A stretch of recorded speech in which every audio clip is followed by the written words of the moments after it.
ఇద్దరు కేంద్ర ప్రభుత్వంలో భాగస్వాములు.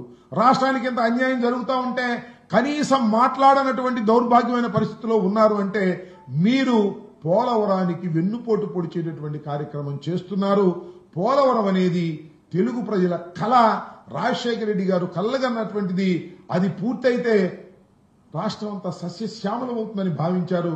కేవలం 115 టీఎంసీలకు మాత్రమే పరిమితమైపోయేటటువంటి పరిస్థితి.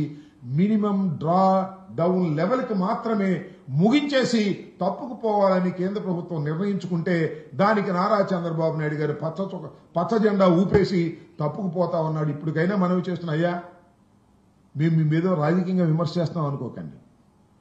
ఈనాడు ఎట్టాగు రాయరు, ఆంధ్రజ్యోతులు ఎట్టాగు రాయరు, రాయకపోతే రాకపోయారు. నేను అడిగిన ప్రశ్నకు సమాధానం చెప్పే విధంగా రాయండి. చంద్రబాబు నాయుడు గారు ఎట్టాకు సమాధానం చెప్పడం, మా రామానాయుడు గారు ఎట్టాకు సమాధానం చెప్పడం అంటే ఏం చెప్తారంటే మేము తర్వాత కట్టిస్తామంటారు. మీరు కదా చెప్పాల్సింది. ఇక్కడ క్లియర్గా ఇచ్చేస్తున్నారు వార్షిక నివేదికలో. మీరు చెప్పండి అంటే దానికి మాత్రం సమాధానం చెప్పరు.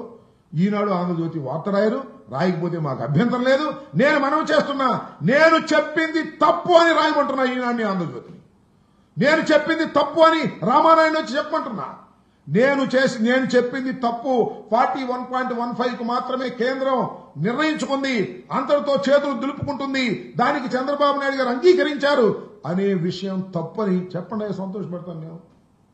ఎందుకంటే పోలవరం మన కళ. రాష్ట్రం విడిపోయినా పోలవరం అన్నా బాగుపడిద్ది, దానివల్ల నీళ్లు వస్తాయి, సస్యశ్యామలం అవుతాయి, రాయలసీమకు కూడా నీళ్లు వెళ్తాయి అని భావించాం. లేదు ప్రత్యేక హోదా వస్తే ఇండస్ట్రీస్ వస్తాయని భావించాం. ప్రత్యేక హోదానేమో ఎగ్గొట్టేశారు చంద్రబాబు నాయుడు గారి నాయకత్వంలో. ఇవాళ పోలవరాన్ని కూడా ఎగ్గొట్టేసేటువంటి కార్యక్రమం చేస్తున్నారు. ఇది చాలా అన్యాయమైనటువంటి అంశం. దీని మీద రాష్ట్ర ప్రభుత్వం నోరు విప్పాలి, కేంద్ర మంత్రులు నోరు విప్పాలి. వీళ్ళందరికీ సత్తాలేని నాయకుడు ఒక ఆయన ఉన్నాడు, సేవ చేస్తున్నాడు, పవన్ కళ్యాణ్ గారు. మీరన్నా నోరు విప్పండియా బాబు. పంప మునిగిపోతా ఉంది, పోలవరం గంగలో గెలిచిపోతా ఉంది. ఇంతకుముందు పోలవరాన్ని సర్వనాశనం చేశారు, అది వేరే అంశం. ఇవాళ మొత్తం టోటల్ గా 41.15కి పరిమితం చేసి మినిమం డ్రా లెవెల్కే దించేసి నీరు రానటువంటి పరిస్థితి మీరు ఏర్పాటు చేస్తున్నారు. ఇది చాలా దుర్మార్గం.